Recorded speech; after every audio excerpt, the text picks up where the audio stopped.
کہا جا رہا ہے ابراہیم علیہ السلام سے ونتتے لخاول زراخا اہریخا اتکول اتیرج مغوریخا. لفظ مغوریخا کو سمجھنے کی کوشش کریں آپ.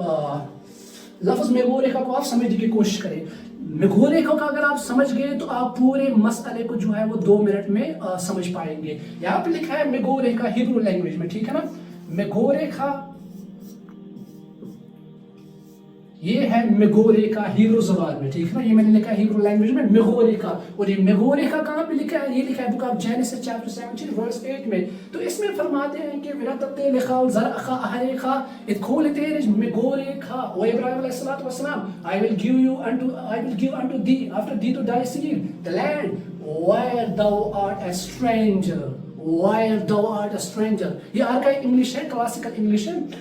Where thou art a stranger. اے ابراہیم علیہ السلام where thou art a stranger. میں آپ کو وہ لینڈ, وہ زمین دینے جا رہا ہوں. Where thou art stranger. مغوریخا in Hebrew language مغوریخا which means where thou art stranger. جہاں پہ آپ اجنبی تھے. تو اس سے یہ ثابت ہوتا ہے مغوریخا means stranger. نوٹ کریں stranger. مغوریخا means stranger. So آپ یہاں پہ غور کرنے کی ضرورت ہے کہ کہا جا رہا ہے کہ مغوریخا اتکول اتیرج کنعان.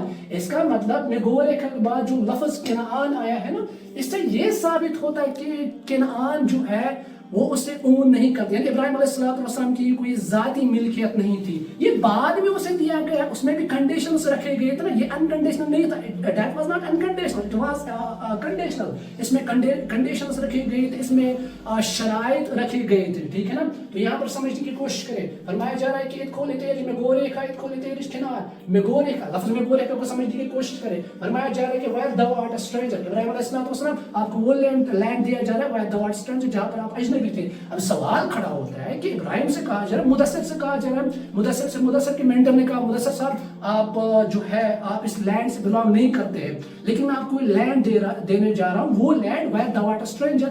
اس کا مطلب مجھ سے پہلے بھی یہاں پہ کوئی ایگزسٹ کرتے تھے. آپ کو سمجھ میں آ رہی ہے نا میری بات؟ میں اور وضاحت کروں.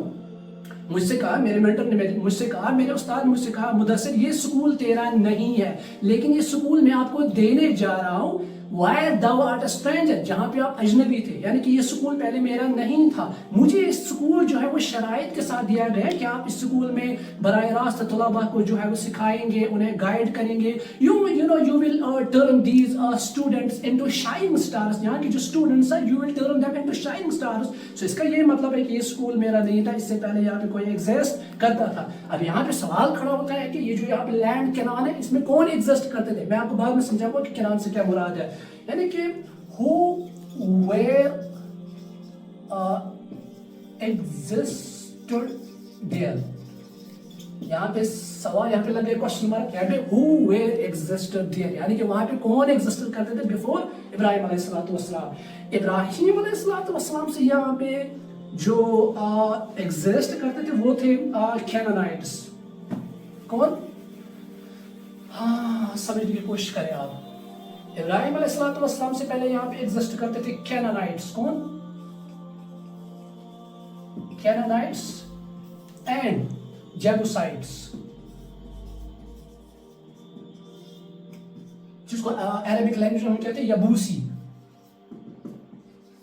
یعنی کہ ابراہیم علیہ السلام سے پہلے یہاں پہ جو ہے وہ کچھ لوگ ایگزسٹ کرتے تھے. یعنی کہ ایک تھا کینانائٹس اور دوسرا ہے جیبوسائٹس. یعنی کہ جیبوسائٹس اور کینانائٹس ابراہیم علیہ السلام سے پہلے ارض مقدس فلسطین پیلسٹائن کینان میں جو ہے وہ ایگزسٹ کرتے تھے. سو اس سے یہ ثابت ہوتا ہے کہ یہ زمین ہمیشہ سے یہودیوں کی نہیں تھی. کان کھول کر سنیں.